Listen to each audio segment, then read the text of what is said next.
Olá, galera! Paz seja convosco. Você já esteve ansioso, ansiosa por algo, né? Por alguma situação, por algum momento, alguma expectativa? Quero ler um texto para que você me reflita um pouco sobre a sua vida, sobre esse tempo de pandemia, esse tempo de isolamento, de restrições, que você passe a ter paciência e saber que Deus está no controle. Gênesis, no capítulo 7, no versículo 11, Gênesis 7, 11, né, falando sobre o dilúvio, diz assim: No ano 600 da vida de Noé, aos 17 dias do segundo mês, nesse dia romperam-se todas as fontes do grande abismo e as comportas dos céus se abriram.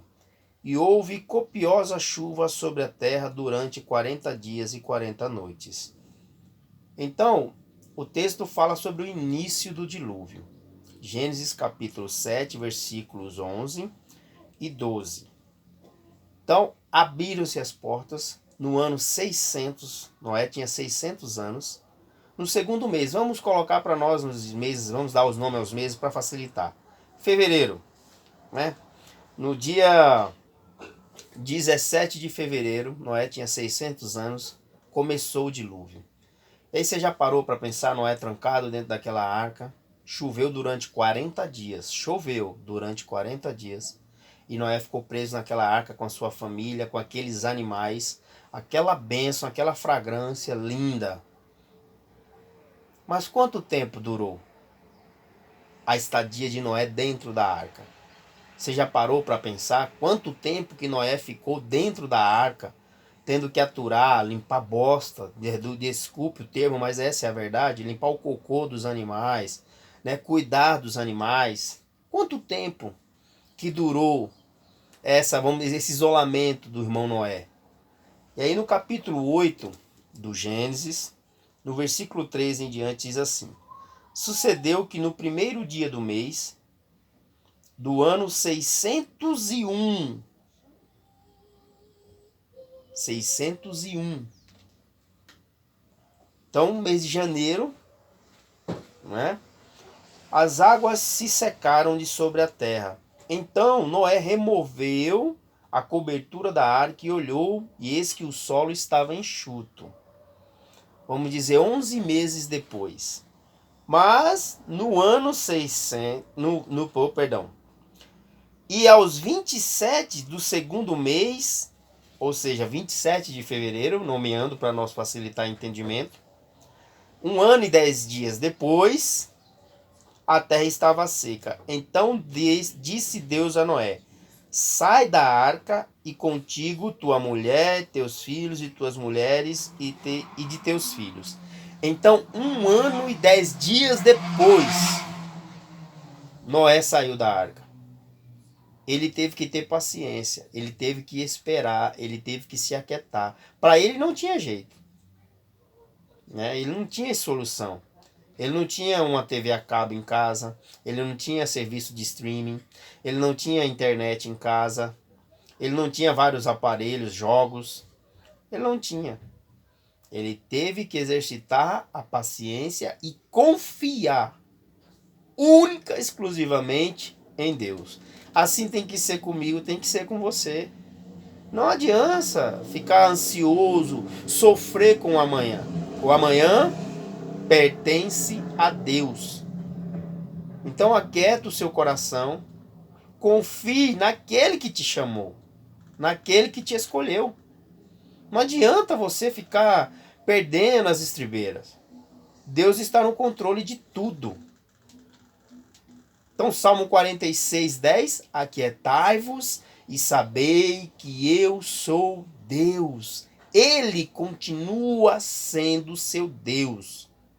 Seja com enfermidade, seja com saúde, com a morte de parentes, familiares, amigos, próximos, ele continua sendo Deus.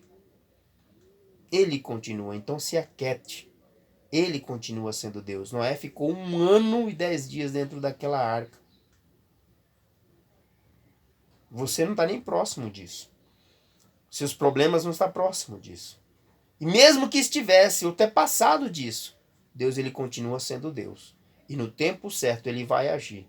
No tempo certo, no tempo dele, da maneira dele, do jeito dele, como ele quer e vai fazer. Vai acontecer. Não é da sua maneira, do seu jeito. Então se coloque na presença. Dependa única e exclusivamente dele, o Senhor. Confie nele. Deposite nele a sua confiança, a sua esperança. Deposite nele. Jeremias 17, 7 tem para mim e para você uma mensagem de esperança. Bendito o homem que confia no Senhor e cuja esperança é o Senhor.